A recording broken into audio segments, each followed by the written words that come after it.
I'm trying to match Hello, your... everyone. My head. All right. Hello, everyone. Sometimes when you go live, you just have to be flexible and go with the flow.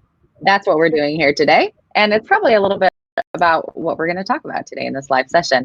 But welcome to this Get Together brought to you by getAbstract. I'm Kirsten Müller-Daubermann, and I am your host for today's session. On the other side of the screen, joining me today is author and leadership coach Jason Womack. We're going to be talking about his book, Get Momentum, today, and how to get out of a rut if you're stuck, how to set good priorities, clear goals, and make the best of this time that we have during the pandemic. Just to let you know as well, while we wait for some people to sign on, we are here doing these get-togethers every single day on Facebook Live as well as on Vimeo. And what we're trying to do here at getAbstract is just collate all these resources that we have. We've got 22,000 plus abstracts in our library. And we said, we know that leaders, employees, families are sitting at home, and we want to be able to provide these resources to you in a way that is accessible and gives you some of the greatest tips, inspiration, words of wisdom, and advice from people like Jason. So that you can navigate this crisis wisely and professionally and come out on the other side stronger. So that's what we're all about. If you want more information on the Get Together schedule, what abstracts to read to prepare for, and what authors we are interviewing next, you can sign up for our Get Context newsletter. That is free to sign up for, and it's on getAbstract.com. So if you want to find out more about the schedule, you can go there to that link and sign up. So without further ado, I'm going to introduce our guest, Jason. Welcome to the show. Hello, everybody. Thank you for joining us. Yeah, absolutely. So Jason, first of all, tell us a little bit about how you are doing. Give us an update from your corner of the world. How are you navigating this crisis? I am triangulating. I'm trying to keep things in a 3-bucket system. So one of the things that I'm looking at is that physical care. How am I on the physical side? Okay, I'm finding that the sleep thing has been a little bit interesting these days. I'm making sure that come 5, 6, 7 p.m., I go to sleep at around 9. But what I know is that what I put in between 5 and 9, that's impacting me later on. So it's not just what I put in, Kirsten, but it's what I put in that I look at, what I put in that I listen to. So on the physical domain, I really think that I need to watch those gates of what I let in. On the social, right? We're in this time of social distancing. What I'm calling physical distancing, because I truly believe that social connection is what people are aching for. I've been saying it for a long time, Kirsten. I think that humans, we crave connection. We are fearful of connecting. If you have any doubts about that, just look back over the past decade of your life. What opportunities did you miss because you didn't walk over and shake someone's hand? You didn't walk into a conversation that was already going on. And now that we can't do that, I can't shake hands and I can't walk up to conversations. How are we manifesting? How are we dealing with that? I'd say on the social side, I'm doing good. I'm hosting regular video pop-ups. I'm writing letters to people that I have not talked to in a while and putting pen to paper, kind of like the old pen pal days that we used to do. That's been fascinating. And then, of course, the third angle of that triangle, the physical, the social, and then there's the mental. And so I've seen a couple of memes pop up that I have varying opinions about. I think right now there are people who are mentally, cognitively dealing with more than they were accustomed to or ready for at this stage of the game. Look, I just want to say it out loud. If you are not writing a book or earning a degree with all of this free time you have, please don't beat yourself up. There are some of you watching right now or this recording, you are dealing with more than you were designed up to this point. Here's what I do know, and Kirsten, what I'd like to talk about a little bit as we have time today. 6 months from now, that version of you will be living a life based on the questions you're answering right now. And so if you can do something for yourself in the next 20 minutes, whether that's with us or you put us on mute and you just do this on your own, our invitation to you right now is to come up with the questions that future you will have been glad she or he asked. Well, amen. I've got nothing more to ask.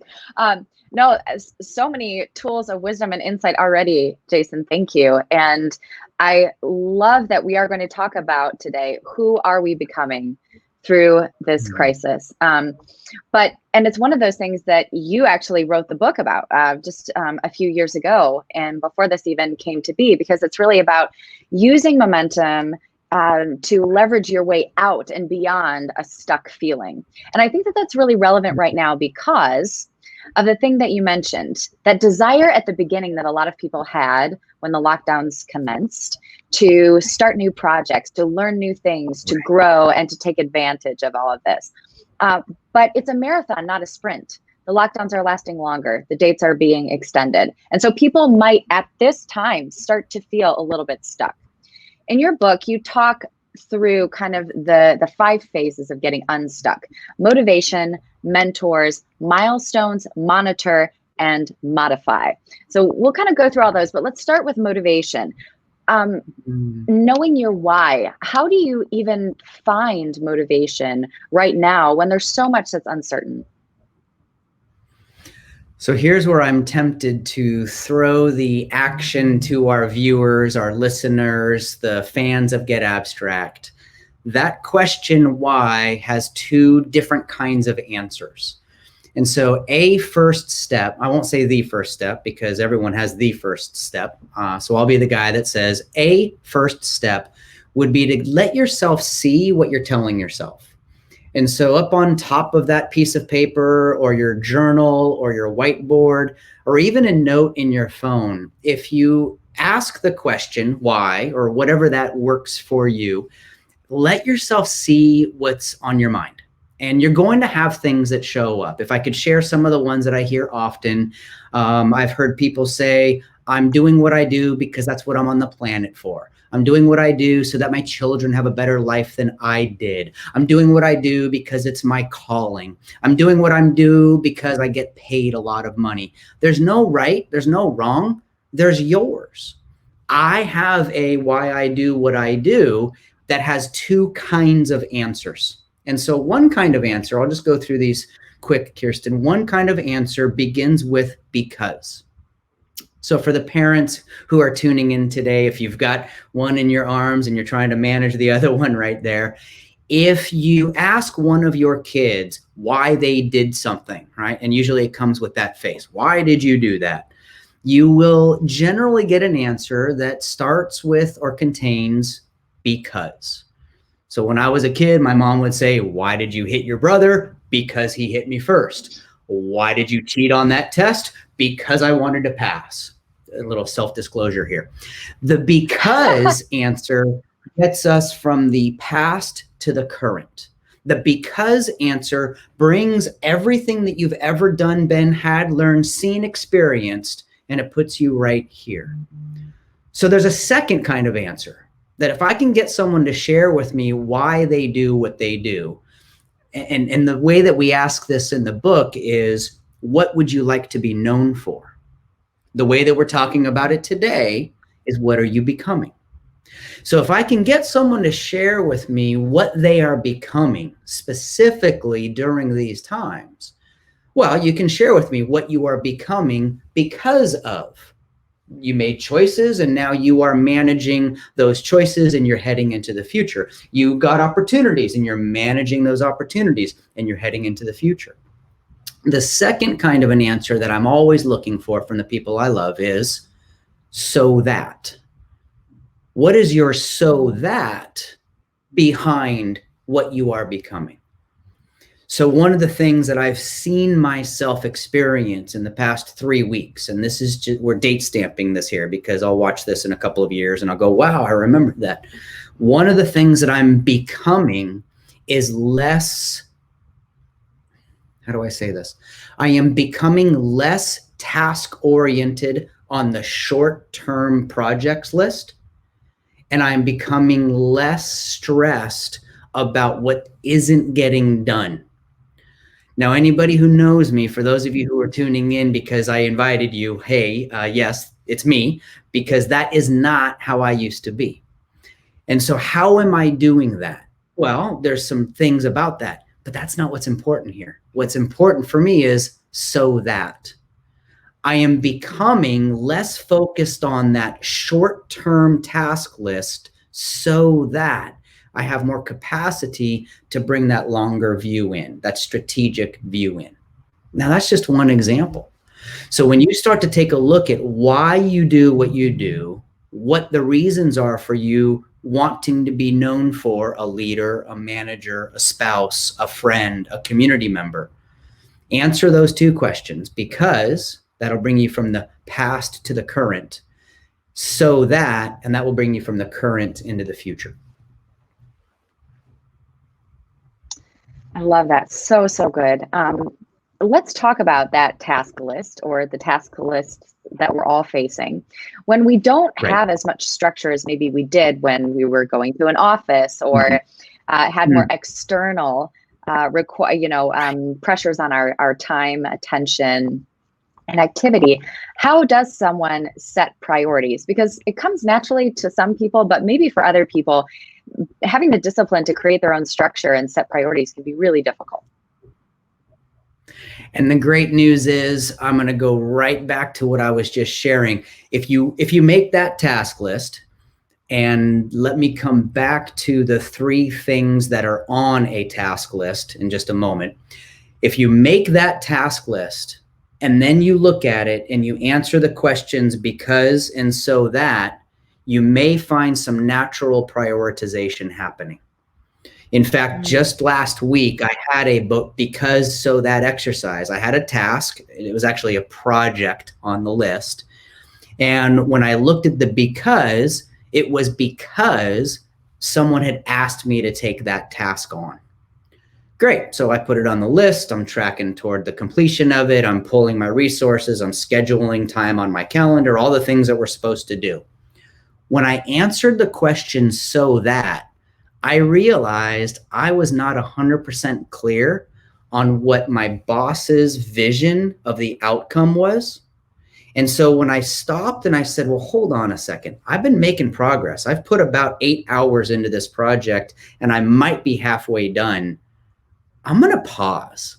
And instead of keeping the project on my list, I'm actually going to move this down to I need to schedule a meeting with my boss in order to figure out what level of priority and what his vision is. Kirsten, I'm here to tell you that when I called for the meeting, we were 10 minutes in, we decided to take it off my list. So one of the things that I have found is that this prioritization, if I stay in the because land, I'm going to keep on holding myself to a standard or judging myself based on what I thought I should be doing. We are literally in real time changing what priorities are, what management thinks, what leadership thinks, and quite frankly, the political landscape of every single one of our countries or the states that we live in right now. So my offering to all of us is, when you're looking at that inventory of opportunity, also known as a to-do list, when you're looking at that inventory of opportunity, ensure that you've asked the questions that help you prioritize. I am doing these things because they're in my job description. They need to be done. I've always done them. I'm doing these so that I serve the community. I achieve my quarterly goals. Whatever that answer is. Now, can I take just about 60 seconds, 90 seconds, talk about the 3 things that go on your to-do list? Is that okay? Yes, please. I want to know. I'm learning. I am just taking it all in right now. I love it. Keep going. If you have access, and this will be part of the workshop of our webinar. So if you have a piece of paper and a pen, and I'll just do this along with you so that you can all see this in real time.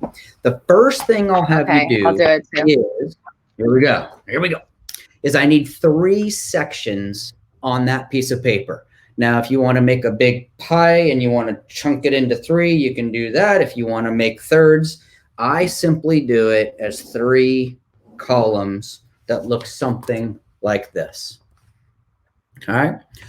Now, making a list is not going to be new to most people watching this today. So what I'm going to ask you to consider are the 3 kinds of things that you could think of that actually make it to a piece of paper.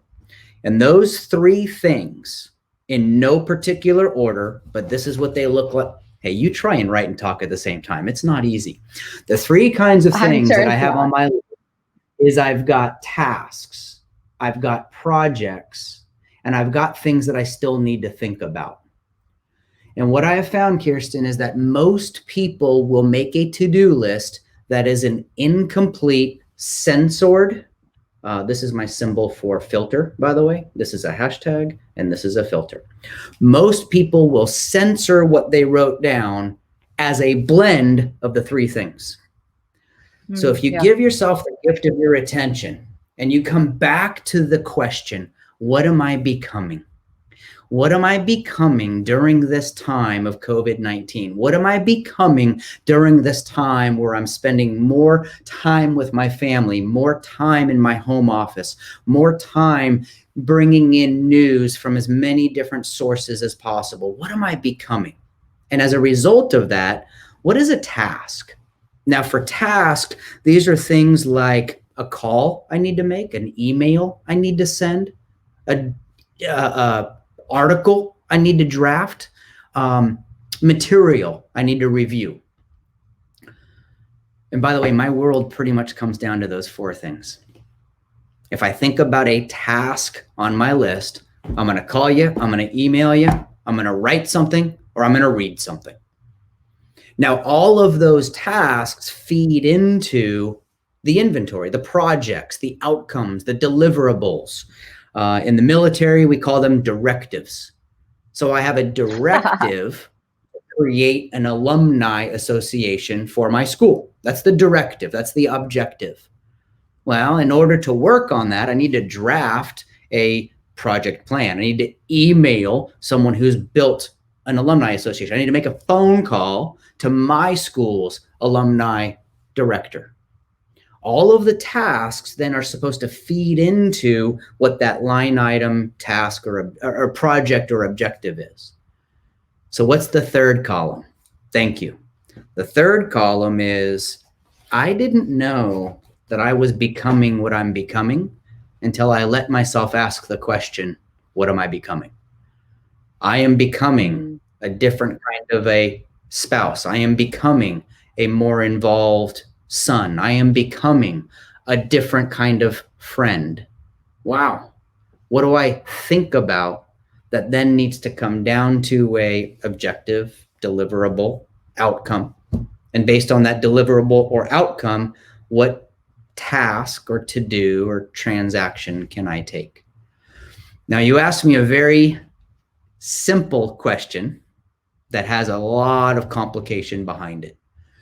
I think prioritization is very similar to playing chess. I can learn the moves of chess, a simple game. But if your rook does what you do and my pawn does what it does, now all of a sudden the complexity of that shows up. So what's complex? What is known? What needs to be discussed? What help can you ask for? And maybe that's something that we could talk just in the last few minutes before we have to leave today. Yeah, absolutely. Well, thank you so much. I made my columns and I'm going to use that. Actually, it's very good.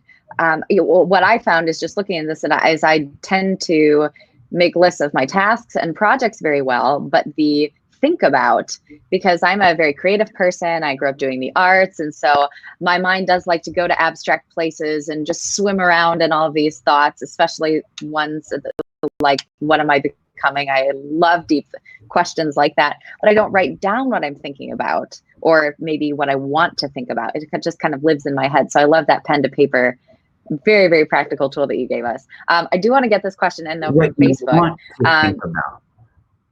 Yes, what I want to think about.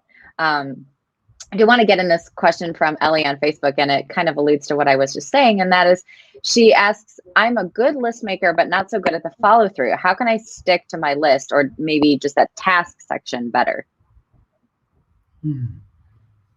I don't know.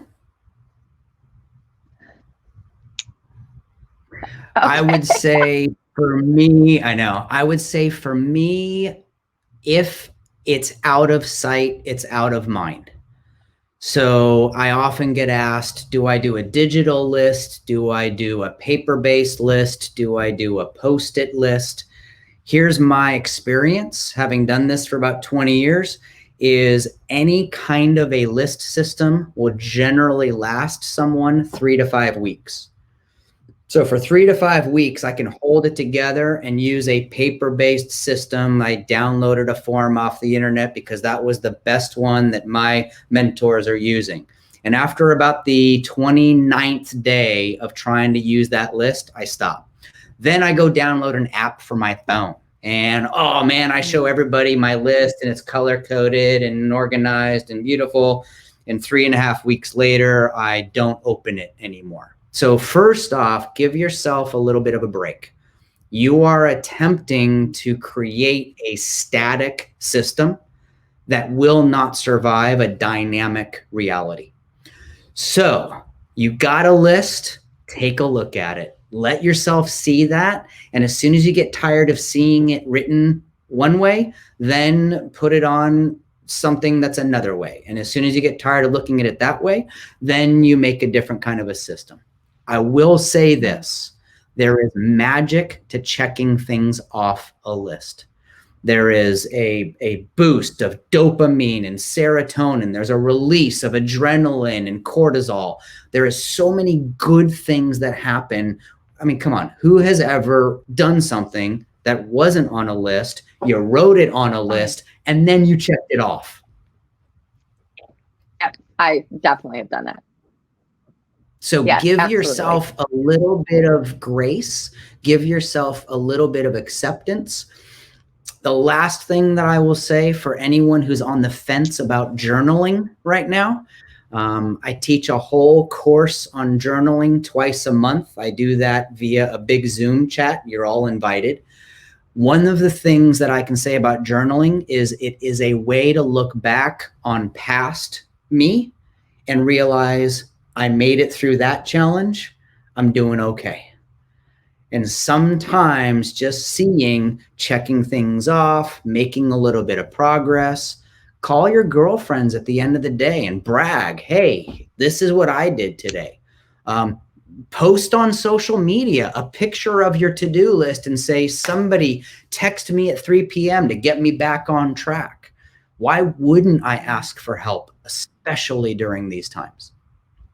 Yeah. And I think too, it kind of became evident as you were speaking that if there are maybe tasks that you just keep not getting to, that might be some of that natural prioritization that you were speaking of, that you realize like maybe I am putting on some tasks there that aren't as important or I don't have time for. Maybe they should come off the list for a while, something like that. And that's maybe some of the natural prioritization that you were speaking about. And run it by your crew, run it by your boss, run it by a colleague, call a best friend, be vulnerable and share with them. I have, I'm making one up, right? If there is something on your list that you can't do, you're just stuck on, you're right there, call someone, just admit it. And who knows what insight they'll have. All it takes is one change in perspective until I literally change the way I see the world.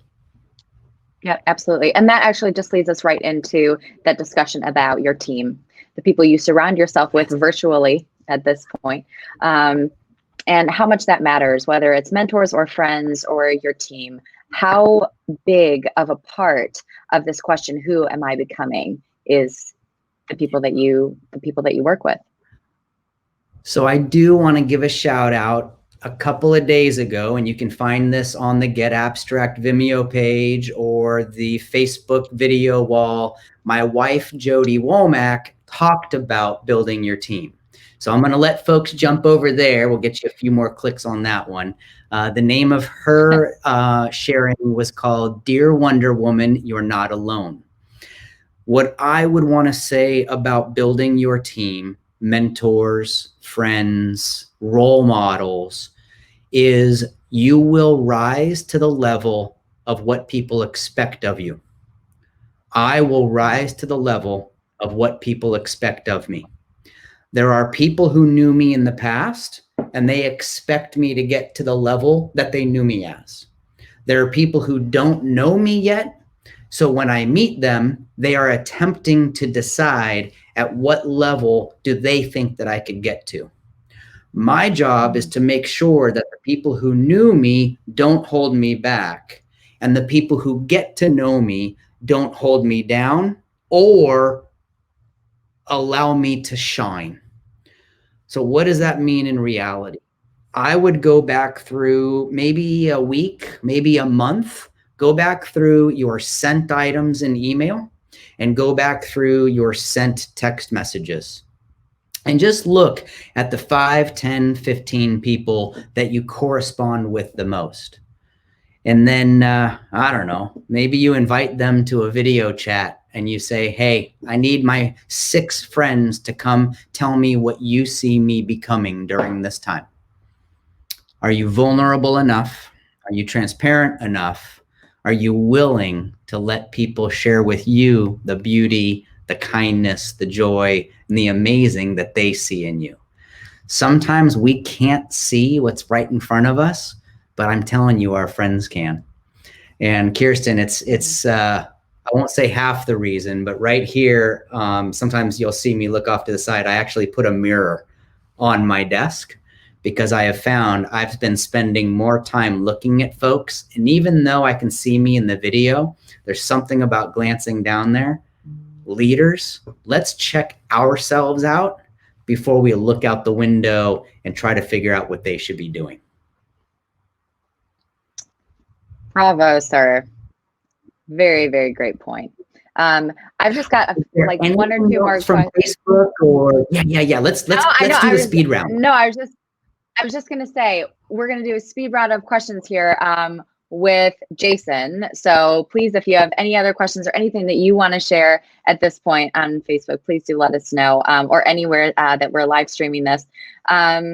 Someone said, for me, a reward system works. If I complete this task, I will let myself eat a whole chocolate bunny. That is brilliant. I love that. Okay, so Jason, you're a very hopeful person. While we're just waiting for some other questions to pop in, you're a very hopeful person. And so I would love to know from you, what do you think? We've asked a very individual question today. What am I becoming? What are you becoming? What lessons do you think we're learning as a society from this crisis? What do you hope that we become post-corona? This event is allowing people to vulnerably magnify what has been held back a couple of layers. There are people that I interact with. There are people that I'm watching. There are people that I'm getting emails from.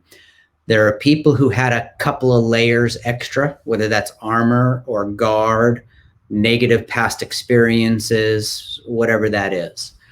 This experience is offering the opportunity to magnify what's inside.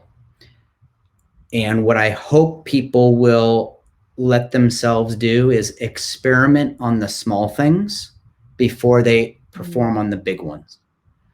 An experimentation of magnifying what's inside, to me, looks like writing down the answers to the questions that future you will have wanted to answer. I don't know what those questions are for you. I do know that 6 months from now, you will be living a life based on the questions you're asking right now. So my invitation to all of us is give ourselves the grace and the gift of attention to allow yourself to formulate words in a order you've never seen them come out of your brain before, ending in a question mark. Will you let yourself write down what you are wondering about in words you've never seen in that order before, and then experiment with what it sounds like to answer them? That's what I'm seeing happening right now. I love that. I have learned so much from you today, Jason. I'm just blown away. Thank you so much. This has been a joy to have you on, and I know that everyone who watches this after is going to be so encouraged and motivated by your words. And you gave us so many practical skills. I'm totally using this to-do list. Thank you so much. Yeah, absolutely. So all of you, thank you as well for joining us and watching. I know probably that a lot of you felt like me, that you were just listening, and it's hard to even formulate a question when you're taking in so much great information. But we're so thankful that you joined us. Just another little reminder that we want to share these resources far and wide. So please share this video. If there's something in it, nugget of information that you felt would be helpful for a friend or a colleague or a family member, go ahead and share this with them. And again, sign up for that free newsletter, Get Context, on getAbstract.com, and you will find there all of our upcoming Get Together sessions as well. Jason, thank you. It was great to have you. Thank you so much. And everyone, I love you. I'm in awe of you. I appreciate you. And let's get through this together. Absolutely. On that note, thank you, everyone. Have a wonderful day, and we'll see you back here tomorrow. Bye.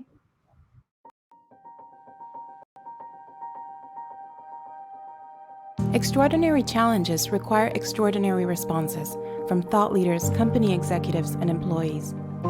As the coronavirus pandemic unfolds and businesses scramble to adapt to escalating containment efforts, getAbstract is here to help organizations navigate this crisis wisely and professionally. For over 20 years, we've been committed to providing relevant knowledge from reliable sources to help people make better decisions in their personal and professional lives. In line with our mission to empower decision makers with relevant knowledge from trusted sources, we are proud to offer businesses free access to our full library until May 18. Embark on a no-strings-attached knowledge journey with getAbstract.